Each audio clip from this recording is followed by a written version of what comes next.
Astagfirullahaladzim. Dan di sini terlihat ya Aris yang sedang berada di kantor polisi dan terlihat polisi sedang menginterogasinya.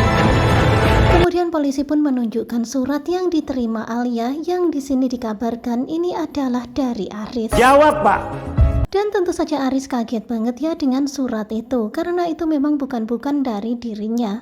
Sementara itu terlihat ya polisi menggertak Aris untuk mengaku. Dia nggak nulis surat ini. Tetapi kalian bisa lihat ya bagaimana Aris bersikeras menjawab kalau ini bukanlah surat yang dia tulis untuk Alia. Ini bukan tulisan saya, Pak. Dan Aris pun meyakinkan polisi kalau ini bukanlah tulisannya. Ada bolpen sama. Kemudian Aris pun meminta kertas dan juga pena untuk membuktikannya kepada polisi kalau kertas itu bukanlah darinya.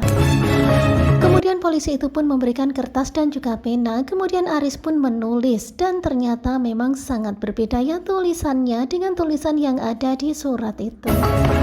Ini, Pak. Kemudian terlihat ya polisi ini pun memperhatikan dengan seksama tulisan tangan Aris dengan apa yang ada di surat itu. Dan tentu saja sangat melegakan ya tulisan tangannya sangat jauh berbeda. Sehingga akhirnya polisi pun nggak punya bukti kalau Aris adalah pelakunya. Beda kan tulisannya? Kemudian Aris pun meyakinkan polisi kalau tulisannya berbeda karena itu memang benar-benar bukan tulisan Aris. Ya jelas beda lah. Dan sepertinya Aris mulai emosi ya dan dia tuh heran banget sebenarnya apa yang sedang terjadi, kenapa bisa seperti ini. Emang ini bukan saya yang buat? Kemudian berkali-kali Aris pun berkata kalau ini bukan dirinya yang membuatnya.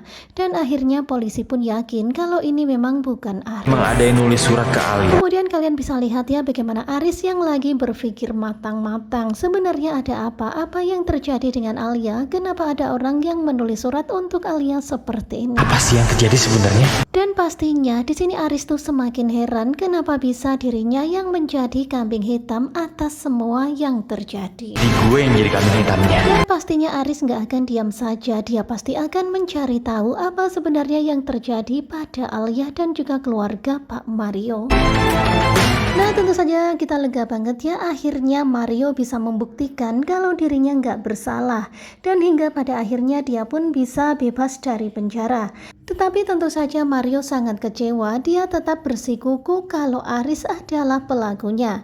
Kemudian si Mario pun mengajak kedua anaknya untuk datang ke kantor polisi membuktikan apakah orang yang berada di hadapan anak-anaknya itu adalah pelaku yang telah memberikan surat itu kepada mereka. Tetapi Vano dan Sana mengatakan kalau Aris bukanlah pelakunya karena Vano dan juga Sana hafal betul dengan wajah orang yang memberikan surat itu. Tentu saja Mario pun jadi rada-rada heran dan juga rada-rada bingung. Dan akhirnya di sini Aris pun bebas sementara akhirnya polisi pun meminta maaf atas apa yang terjadi. Tetapi tentunya semuanya menjadi sebuah tanda tanya ya, semuanya menjadikan Aris semakin penasaran tentang apa yang terjadi pada Alia. Simak kelanjutannya bersama Gugu Coba. Terima kasih.